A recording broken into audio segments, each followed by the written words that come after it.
ವಿಶೇಷ ವಾರ್ತೆಗಳು. ಓದುತ್ತಿರುವವರು BV ಚಿದಾನಂದ ಮೂರ್ತಿ. ಮುಖ್ಯಾಂಶಗಳು.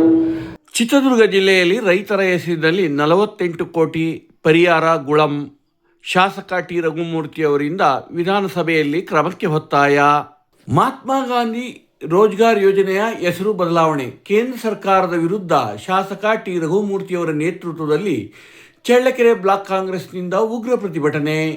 ಮೇಘನಾ ಜ್ಯುವೆಲರಿ, ಬಳ್ಳಾರಿ ರಸ್ತೆ, ಚಳ್ಳಕೆರೆ. ನಂಬಿಕೆಗೆ ಅರ್ಹವಾದ ಚಿನ್ನ ಬೆಳ್ಳಿ ವ್ಯಾಪಾರಿಗಳು.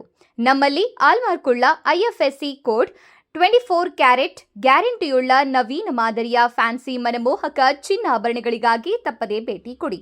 ಅತ್ಯುತ್ತಮ ಗುಣಮಟ್ಟದ ಬೆಳ್ಳಿ ಆಭರಣಗಳು ಸಹ ನಮ್ಮಲ್ಲಿ ಲಭ್ಯ. ಮಾಲೀಕರು ಸೂರನಹಳ್ಳಿ ಜಗದೀಶ್, ಮೇಘನಾ ಜ್ಯುವೆಲರ್ಸ್, ಚಳ್ಳಕೆರೆ ಹಾಗೂ CDCC ಬ್ಯಾಂಕ್ ಜಿಲ್ಲಾ ನಿರ್ದೇಶಕರು. ಭಾರತ ದೇಶದ ಅತ್ಯಂತ ಬರಪೀಡಿತ 16 ಜಿಲ್ಲೆಗಳಲ್ಲಿ ಚಿತ್ರದುರ್ಗ ಜಿಲ್ಲೆಯು ಒಂದು. 2022-23 ಸಾಲಿನಲ್ಲಿ ಚಿತ್ರದುರ್ಗ ಜಿಲ್ಲೆಗೆ ಬರಬೇಕಾದ ಬರ ಪರಿಹಾರ ಹಣ ಇದುವರೆಗೂ ಇನ್ಶೂರೆನ್ಸ್ ಕಂಪನಿಗಳಿಂದ ಬಂದಿರುವುದಿಲ್ಲ. ಯಾವುದೇ ಫಲಾನುಭವಿಗಳಿಗೆ ಈ ಹಣ ಬಾರದೆ 48 ಕೋಟಿಗೂ ಹೆಚ್ಚು ಹಣ ರೈತರಿಗೆ ಹೊರತುಪಡಿಸಿ ರೈತರಲ್ಲದವರಿಗೆ, ಅಂದರೆ ಫಲಾನುಭವಿಗಳಲ್ಲದ ಕೆಲವು ಸಂಬಂಧಪಡದ ಖಾತೆಗಳಿಗೆ ಮತ್ತು ಗ್ರಾಮ ಪಂಚಾಯಿತಿಯ ಆಡಳಿತ ಅಧಿಕಾರಿಗಳ ಖಾತೆಗಳಿಗೆ ಜಮಾ ಆಗಿದೆ. ಇದರಲ್ಲಿ ಇನ್ಶೂರೆನ್ಸ್ ಕಂಪನಿಯ ಪಾಲು ಇದೆ ಎಂದು ಶಾಸಕ ಟಿ ರಘುಮೂರ್ತಿಯವರು ಇತ್ತೀಚೆಗೆ ವಿಧಾನಸಭೆಯಲ್ಲಿ ಸದನದ ಗಮನಕ್ಕೆ ತಂದರು. ಅವರು ವಿಷಯ 73ರ ಅಡಿಯಲ್ಲಿ ಚಿತ್ರದುರ್ಗ ಜಿಲ್ಲೆಯಲ್ಲಿ ನಡೆದ ಬರ ಪರಿಹಾರದ ಗೋಲ್ಮಾಲನ್ನು ಕುರಿತು ಪ್ರಸ್ತಾಪಿಸಿ ಕಂದಾಯ ಸಚಿವರ ಗಮನ ಸೆಳೆದರು. ಅವರು ಮುಂದುವರೆದು ಮಾತನಾಡುತ್ತಾ, ಈಗಾಗಲೇ ಹಿಂದೆ ಚಿತ್ರದುರ್ಗ ಜಿಲ್ಲೆಯಲ್ಲಿ ನಡೆದಿರುವ ಈ ಪ್ರಕರಣಕ್ಕೆ ಸಂಬಂಧಿಸಿದಂತೆ ಜಿಲ್ಲಾಧಿಕಾರಿಗಳು ತನಿಖೆ ನಡೆಸಿ ಚಿತ್ರದುರ್ಗ ಜಿಲ್ಲೆಯ 6 ತಾಲೂಕುಗಳ ತಹಸೀಲ್ದಾರುಗಳು ಮತ್ತು ಗ್ರಾಮ ಪಂಚಾಯಿತಿಯ ಕೆಲವು ಆಡಳಿತಾತ್ಮಕ ಅಧಿಕಾರಿಗಳು ಇನ್ಶೂರೆನ್ಸ್ ಕಂಪನಿಯನ್ನು ತಪ್ಪಿತಸ್ಥರು ಎಂದು ಗುರುತಿಸಿ ಸರ್ಕಾರಕ್ಕೆ ವರದಿ ಕೊಟ್ಟಿದೆ. ಸರ್ಕಾರ ಇದುವರೆಗೂ ಯಾವುದೇ ರೀತಿ ಕ್ರಮ ತೆಗೆದುಕೊಂಡಿರುವುದಿಲ್ಲ ಎಂದು ಕಳವಳ ವ್ಯಕ್ತಪಡಿಸಿದರು. ಇದಕ್ಕೆ ಸಚಿವರು ಸದನದಲ್ಲಿ ಎದ್ದು ನಿಂತು ಉತ್ತರಿಸುತ್ತಾ ಇದುವರೆಗೂ ತೆಗೆದುಕೊಂಡಿರುವ ಕ್ರಮಗಳ ಬಗ್ಗೆ ಸಭೆಯ ಗಮನಕ್ಕೆ ತಂದರು. ಸದನದ ಗಮನಕ್ಕೆ ತರುತ್ತಾ ಸಚಿವರು, ಇನ್ನು ಮುಂದೆ ಇಂಥ ಯಾವುದೇ ರೀತಿ ಅಕ್ರಮಗಳು ಆಗದಂತೆ ನಾವು ಕ್ರಮ ವಹಿಸುವುದಾಗಿ ಶಾಸಕ ಟಿ ರಘುಮೂರ್ತಿಯವರಿಗೆ ಸಚಿವರು ಭರವಸೆ ನೀಡಿದರು.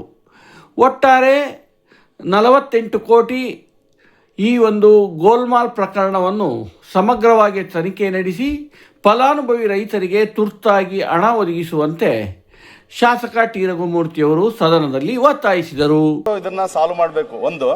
ಇನ್ನೊಂದು 48 ಕೋಟಿದು 6 ತಾಲೂಕ್ದು ಇದು 42,958 ರೈತರಿಗೆ, 201 ಜನ VAಗಳು, 6 ಜನ ತಹಸೀಲ್ದಾರರು ಎಲ್ಲ ಸೇರಿ ಸುಮಾರು 48 ಕೋಟಿ ಅವ್ಯವಹಾರ ಆಗಿರೋದು. ಇದನ್ನ ನಾನು ಲಾಸ್ಟ್ ಇಯರ್ ನಾನು ಗಮನ ಸೆಳೆದೆ, ಕಂದಾಯ ಸಚಿವರು ಉತ್ತರ ಕೊಟ್ಟಿದ್ರು. ಆದ್ರೆ ಇದೇನಾಗಿದೆ, 3 ವರ್ಷ ಆದ್ರೂ ಕೂಡ ಇದೇ ಬರೀ ಇನ್ನು ಹಂತದಲ್ಲಿ ಇದೆಲ್ಲ ಡೀಟೇಲ್ ಆಗಿ ನೋಡಿದಾಗ ಇನ್ನು ಬೇರೆ ಬೇರೆ ಹಂತದಲ್ಲೇ ಎಲ್ಲ ಹೇಳ್ತಾ ಇದ್ದಾರೆ. ಯಾಕಂದ್ರೆ ಅದು ಪ್ರತಿ ವರ್ಷನೂ ನಮ್ಮ ಚಿತ್ರದುರ್ಗ ಜಿಲ್ಲೆ ಏನ್ ನಮ್ದು ಇವಾಗ ಯಾವತ್ತು ಬರಗಾಲದ ಜಿಲ್ಲೆ. ಯಾಕಂದ್ರೆ ಈಗಾಗಲೇ ಎಲ್ರಿಗೂ ಗೊತ್ತಿರುವಂತೆ ಇಡೀ ಭಾರತ ದೇಶದಲ್ಲೇ 16 ಜಿಲ್ಲೆಗಳಲ್ಲಿ ಬಹಳಷ್ಟು ಬಾರಿ ಬರಗಾಲಕ್ಕೆ ತುತ್ತಾಗಂಥದ್ದು ನಮ್ಮ ಚಿತ್ರದುರ್ಗ ಜಿಲ್ಲೆ. ಪ್ರತಿ ವರ್ಷನೂ ಈ ಪ್ರೋಸೆಸ್ ನಡೆದಿದೆ.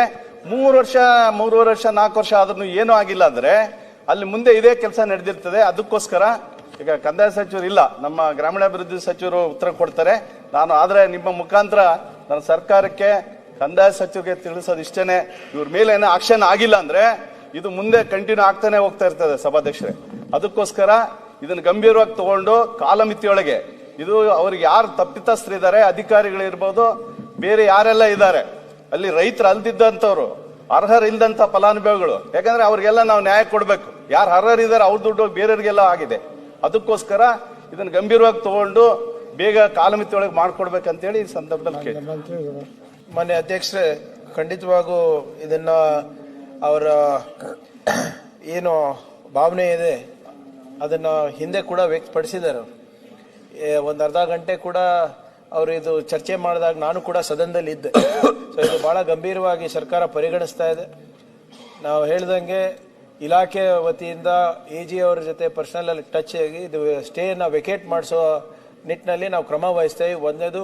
ಎರಡನೇದು, ಯಾರೇ ಅಧಿಕಾರಿಗಳು ಇದರಲ್ಲಿ ಶಾಮೀಲಿದ್ರು ಕೂಡ, VAಗಳಿರ್ಬೋದು, ತಹಸೀಲ್ದಾರ್ ಇರ್ಬೋದು, ಯಾರಿದ್ರು ಕೂಡ, ಅಗ್ರಿಕಲ್ಚರ್ ಡಿಪಾರ್ಟ್ಮೆಂಟಿಂದ ಇರ್ಬೋದು, ಯಾರಿದ್ರು ಕೂಡ ಅವರಿಗೆ ನಿರ್ದಾಕ್ಷಿಣ್ಯವಾಗಿ ಕ್ರಮ ತಗೊಳ್ಳೋದು ಆದ್ಯ ಕರ್ತವ್ಯ ಆಗ್ತದೆ. ರೈತರ ಜೀವನ ಜೊತೆ ಯಾರು ಚೆಲ್ಲಾಟ ಆಡ್ತಾರೆ ಅಂಥವರಿಗೆ ನಮ್ಮ ಸರ್ಕಾರ ಯಾವುದೇ ರೀತಿಯಾದಂಥ ಬೆಂಬಲ ಕೊಡೋದಿಲ್ಲ. ಅಧ್ಯಕ್ಷ, ವಿಲ್ ಡೀಲ್ ವಿತ್ ಭಾರತೀಯ ಜನತಾ ಪಕ್ಷ ಮತ್ತು ರಾಷ್ಟ್ರೀಯ ಕಾಂಗ್ರೆಸ್ ಪಕ್ಷಗಳ ಕಾರ್ಯಕರ್ತರ ನಡುವೆ ಶೀತಲ ಸಮರ ಶುರುವಾಗಿದೆ. ಏಕೆಂದರೆ ಹಿಂದೆ ಮಹಾತ್ಮ ಗಾಂಧಿ ಪ್ರಧಾನಮಂತ್ರಿ ರೋಜ್ಗಾರ್ ಯೋಜನೆ ಎನ್ನುವ ಗ್ರಾಮೀಣ ಯೋಜನೆಯನ್ನು ಮನಮೋಹನ್ ಸಿಂಗ್ ಅವರು 2005ರಲ್ಲಿ ಪ್ರಾರಂಭಿಸಿದರು. ಇದರ ಮೂಲಕ ಗ್ರಾಮಾಂತರ ಪ್ರದೇಶಗಳಲ್ಲಿ ಜನರ ಕೈಗೆ ನೇರವಾಗಿ ದಿನಗೂಲಿ ಸಿಗುವಂಥ ಕಾಮಗಾರಿಗಳು ಲಭ್ಯವಾಗುತ್ತಿದ್ದವು. ಇದರ ಮೂಲಕ ಕೂಲಿ ಪಡೆದ ರೈತರು ಮತ್ತು ಜನರು ತಮ್ಮ ಬದುಕನ್ನು ಕಟ್ಟಿಕೊಳ್ಳುತ್ತಿದ್ದರು. ಇಂಥ ಬರಪೀಡಿತ ಸಂದರ್ಭದಲ್ಲಿ ಯೋಜನೆ ಆಶ್ರಯದಾಯಕವಾಗಿತ್ತು. ಇಂಥ ಒಂದು ಮಹತ್ವಪೂರ್ಣ ಮಹಾತ್ಮ ಗಾಂಧಿ ಪ್ರಧಾನಮಂತ್ರಿ ರೋಜ್ಗಾರ್ ಯೋಜನೆಯ ಹೆಸರನ್ನು ಇತ್ತೀಚೆಗೆ ಭಾರತೀಯ ಜನತಾ ಪಕ್ಷದ ಕೇಂದ್ರ ಸರ್ಕಾರದ ಪ್ರಧಾನಮಂತ್ರಿಗಳಾದಂಥ ಶ್ರೀ ನರೇಂದ್ರ ಮೋದಿಯವರು ರಾಮ್ಜಿ ಯೋಜನೆ ಎಂದು ಹೆಸರನ್ನು ಬದಲಾಯಿಸಿದ್ದಾರೆ ಮತ್ತು ಯೋಜನೆಯಲ್ಲಿ ಕೆಲವು ಕಾನೂನುಗಳನ್ನು ಮತ್ತು ಕೆಲವು ಯೋಜನೆಯ ಗಾತ್ರವನ್ನು ತಿದ್ದುಪಡಿ ಮಾಡುವುದರ ಮೂಲಕ ಅನ್ಯಾಯವೆಸಗಿದ್ದಾರೆ ಎಂದು ಭಾರತ ರಾಷ್ಟ್ರೀಯ ಕಾಂಗ್ರೆಸ್ ಪಕ್ಷವು ದೇಶಾದ್ಯಂತ ಉಗ್ರ ಪ್ರತಿಭಟನೆಯನ್ನು ನಡೆಸುತ್ತಿದೆ. ಈ ನಿಟ್ಟಿನಲ್ಲಿ ಚಳ್ಳಕೆರೆ ತಾಲೂಕಿನಲ್ಲಿ ಚಳ್ಳಕೆರೆ ಬ್ಲಾಕ್ ಕಾಂಗ್ರೆಸ್ ವತಿಯಿಂದ ಚಳ್ಳಕೆರೆಯ ಜನಪ್ರಿಯ ಶಾಸಕರು ಹಾಗೂ ಸಣ್ಣ ಕೈಗಾರಿಕಾ ನಿಗಮ ಮಂಡಳಿ ಅಧ್ಯಕ್ಷರು ಆಗಿರತಕ್ಕಂಥ ಟಿ ರಘುಮೂರ್ತಿಯವರು ನೂರಾರು ಜನ ಕಾಂಗ್ರೆಸ್ ಪಕ್ಷದ ಕಾರ್ಯಕರ್ತರೊಂದಿಗೆ ಪ್ರತಿ ಗ್ರಾಮಕ್ಕೂ ಪಾದಯಾತ್ರೆ ಮೂಲಕ ತೆರಳಿ ಉಗ್ರ ಪ್ರತಿಭಟನೆಯನ್ನು ನಡೆಸಿ ರಾಮ್ಜಿ ಯೋಜನೆ, ಪ್ರಧಾನಮಂತ್ರಿ ರೋಜ್ಗಾರ್ ಯೋಜನೆಯನ್ನು ಹಿಂದಕ್ಕೆ ತೆಗೆದುಕೊಂಡು ಮೊದಲಿನಂತೆ ಮಹಾತ್ಮ ಗಾಂಧಿ ಪ್ರಧಾನಮಂತ್ರಿ ರೋಜ್ಗಾರ್ ಯೋಜನೆಯನ್ನು ಜಾರಿಗೊಳಿಸುವಂತೆ ಕ್ರಮಕ್ಕೆ ಒತ್ತಾಯಿಸಿದರು. ಈ ಕಾರ್ಯಕ್ರಮದಲ್ಲಿ ಸಾವಿರಾರು ಜನ ಗ್ರಾಮದ ಕಾರ್ಯಕರ್ತರುಗಳು ಆಗಮಿಸಿ ಪಾದಯಾತ್ರೆಯನ್ನು ಸ್ವಾಗತಿಸಿ ಬೆಂಬಲಿಸಿದರು.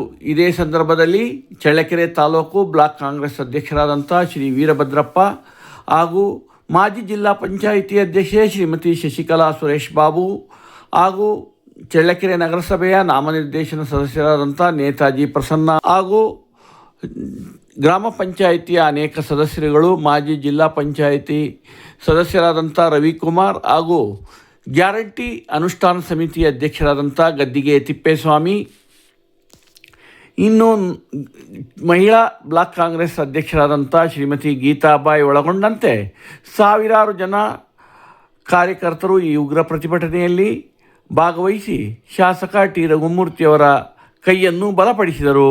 ಒಂದು ಕುಟುಂಬದಲ್ಲಿ ಯಾರಿಗೆ ಅವಶ್ಯಕತೆ ಇದೆ ಉದ್ಯೋಗ, ಯಾರಿಗೆ ಕೂಲಿ ಅವಶ್ಯಕತೆ ಇದೆ, ಯಾರಿಗೆ ದನದ ಕೊಟ್ಟಿಗೆ ಬೇಕಾಗಿದೆ, ಯಾರಿಗೆ ಕುರಿ ಶೆಡ್ ಬೇಕಾಗಿದೆ, ಯಾರಿಗೆ ಕೃಷಿ ಹೊಂಡ ಬೇಕಾಗಿದೆ, ಯಾರಿಗೆ ಹೊಲದ ರಸ್ತೆ ಬೇಕಾಗಿದೆ, ಯಾರಿಗೆ ಸಂಪರ್ಕ ರಸ್ತೆ ಬೇಕಾಗಿದೆ, ಎಲ್ಲ ಯೋಜನೆಗಳನ್ನ ಮಾಡೋದ್ರ ಮುಖಾಂತರ, ಉದ್ಯೋಗವನ್ನು ಕೊಡುವಂತ ಮುಖಾಂತರ ಈ ದೇಶದಲ್ಲಿ ಈ ನಮ್ಮ ರಾಷ್ಟ್ರಪಿತ ಮಹಾತ್ಮ ಗಾಂಧೀಜಿಯವರ ಕನಸನ್ನ ನನಸು ಮಾಡಬೇಕು, ಅವರ ಆಶೆಯನ್ನ ಪೂರೈಸಬೇಕು ಅಂತ ಹೇಳಿ ಈ ಒಂದು ಯೋಜನೆಯನ್ನ 2005ರಲ್ಲಿ ಜಾರಿಗೆ ತಂದಿತ್ತು.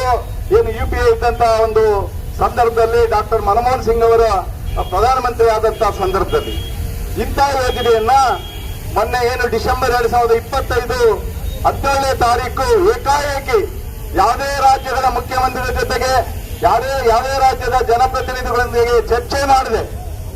ಕೇವಲ 8 ಗಂಟೆಗಳನ್ನ ಚರ್ಚೆ ಮಾಡಿ ಲೋಕಸಭೆಯಲ್ಲಿ ಒಂದು ಅಧಿಕಾರವನ್ನ ಚಲಾಯಿಸಿ ಆ ಯೋಜನೆಯನ್ನ ಮೊಟಕುಗೊಳಿಸಿ ಆ ಯೋಜನೆಗೆ ಹೊಸ ಹೆಸರನ್ನ ಇಟ್ಟು VP